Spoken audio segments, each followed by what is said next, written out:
What is the culmination of all of this knowledge? What is this royal secret? It's 3 words.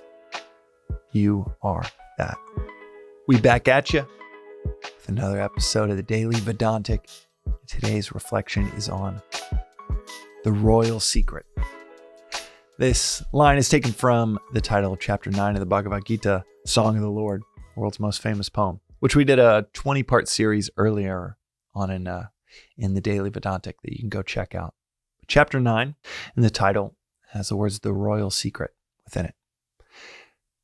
There is a massive misconception with this philosophy. There has been throughout history with a secretive aspect of this philosophy. It is only in recent decades that this philosophy has spilled beyond the Himalayas and entered the streets of cities around India, cities around the world. In the early 19th century, an English version of the Bhagavad Gita, which was only translated at the end of the 18th century. So around 1785, the first translation was made. This was made by a governor general from a British Empire. Had the Bhagavad Gita translated into English for the first time, only about 200 years ago. And within 10, 20, 30 years, it was being read by all of these titans through Europe and the US. Thoreau, Emerson, Emily Browning, Hawthorne, Walt Whitman, the architects of American literature, are actually called the Boston Brahmins or the Transcendentalists because they were reading the Bhagavad Gita every morning. Thoreau famously said, in the early morning hours, I bathe my intellect in the cosmogonal philosophy of the Bhagavad Gita, comparing it to all other human thought as puny and trivial in comparison. So he thought a great deal about the concepts, the principles within the Gita.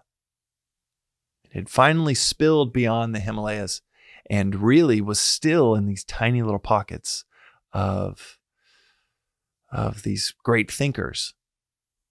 It was still seen as something that if you really wanted the royal secret, you had to go to the Himalayas, find a teacher, and throughout history, it was quite an arduous task to find a teacher. 500 years ago, you'd know that it was in these pockets of tallest mountains in the world, and you'd go there, you'd find a teacher, and you'd want to find out about the royal secret. And you'd be told, come back in a year to see if you are truly qualified to want to learn. It was not a royal secret because it was secretive from people. It was not a secret from the masses.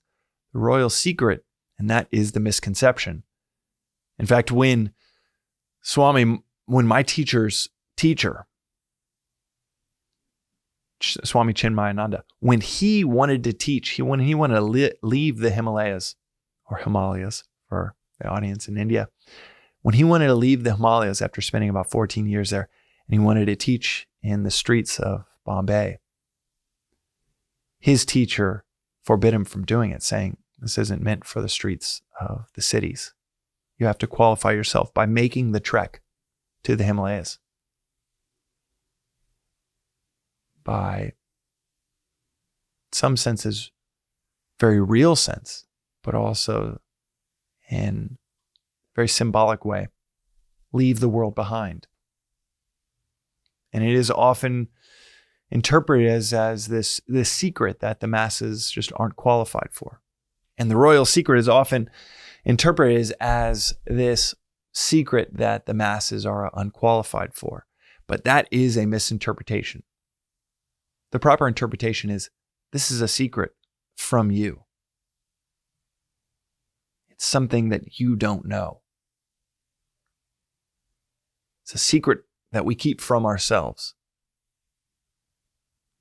It has nothing to do with the masses. It is just a secret that we ourselves have forgotten, locked away, thrown away the key, and a piece of knowledge that we are no longer in touch with. That is the secret. The secret of who you are. Royal because it is the supreme secret. It is the secret of the highest order. And that supreme secret is around who you are, who we all are. A secret that we don't know, that we refuse to believe, that we have not heard. I certainly didn't hear this until I was about 30. But not a secret that is kept from you, just a secret that none of us can hear until we are ready to hear it. And when, as they say, when the student is ready, the teacher appears. And if you are listening right now, listening to these words, then maybe you are ready for the secret, which is sprinkled throughout the episodes of Daily Vedantic. It is the culmination of my favorite book on this philosophy, the book that started it all for me, Vedantic Treatise, which I keep right here. That is in the show notes. Got the link for you to be able to check out yourself. And what does all of this knowledge within the world's oldest philosophy, what does it culminate with? Vedanta itself means the end of knowledge. What is the culmination of all of this knowledge? What is this royal secret? It's 3 words. You are that. You're it. You are what this whole shebang is about.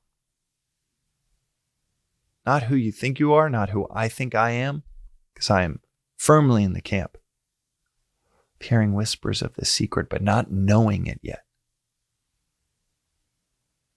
Because there is a vast difference between hearing it and knowing it.